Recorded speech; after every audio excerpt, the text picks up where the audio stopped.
Welcome back to Up Front. We're here with a one-hour program today looking ahead to Tuesday's big midterm election. The two contests getting the lion's share of the attention, the race for governor and the race for U.S. Senate. Last week's Marquette Law School poll showed the incumbent Scott Walker and the challenger Tony Evers in a dead heat as they headed into the final weekend of campaigning. In the Senate race, the poll showed Democratic incumbent Tammy Baldwin leading Republican challenger Leah Vukmir by 11 points among likely voters. Let's take a few minutes now to dig into those numbers. We are joined by our political roundtable, Jeff Mayers, our editorial partner and president of WisPolitics.com, and Emily Fannon, Capitol Bureau Chief at WKOW-TV and the host of Capital City Sunday. Thanks to both of you for being with us today. Sure, Mike. So Donald Trump keeps saying this midterm election is about him. Based on what we've seen in Wisconsin, I'll begin with you, Jeff. Based on what we've seen in this state, is it about Donald Trump? In large part it is, yes. I mean, he's a turnout driver for both sides. He's been motivating Democrats ever since he took office, or ever since he beat Hillary Clinton with the help of Wisconsin. And I think that for Republicans, for many Republicans who have been sort of in a slumber, he's helping to awaken some of them with, I think the anti-immigration rhetoric is designed to spur on those people. And Governor Walker has adopted some of that too, and to spur his voters, to overcome the Walker fatigue, as we've called it. Emily, based on what you're hearing from the campaigns, the poll suggests the governor's race is very tight.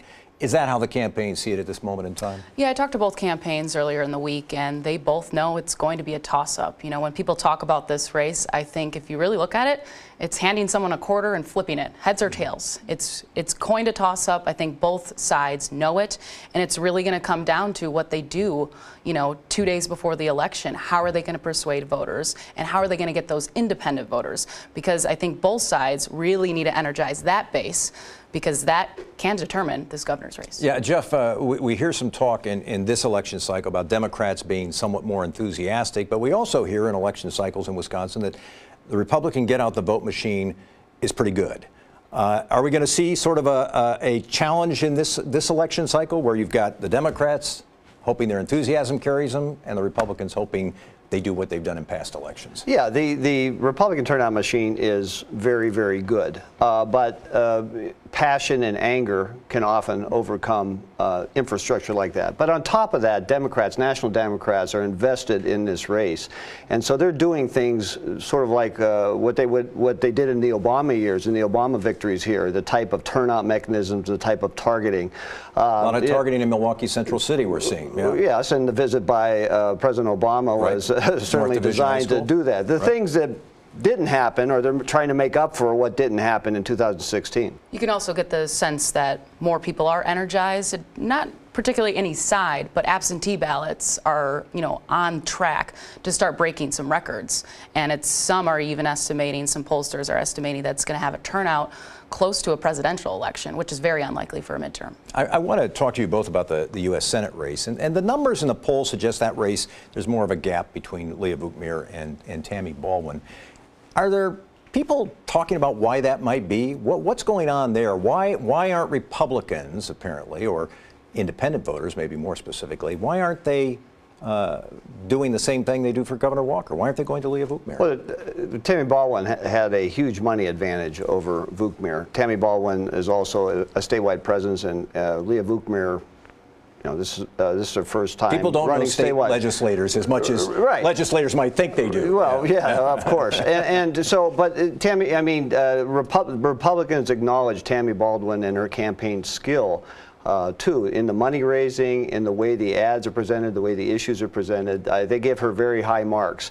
And I think that Tammy Baldwin's been running this race. She didn't have an opposition. She didn't have to get through a tough primary, and Vukmir did. And I think that that's, she was just in better shape and shot holes through the issues that were going to, like TOMA and opioid addiction, that could have damaged her.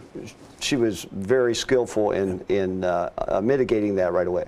Baldwin got out in front. She started way earlier because Leah had such a tough primary against Kevin Nicholson. So I think a lot of her time consumed that and her Republican opponent in the primary. But now we're seeing she's got a lot more time, and she's trying to catch up. I've had Republican operatives tell me that they just don't see this. They cannot imagine a 10-point margin or anything like that.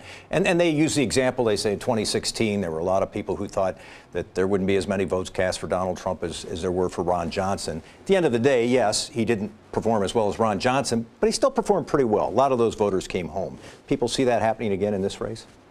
I mean, I think it would be extraordinary if Baldwin won by double digits.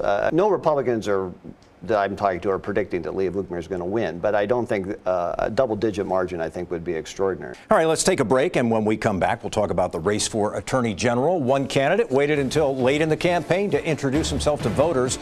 Our panel on the wisdom of that strategy and the state Senate race when we come back.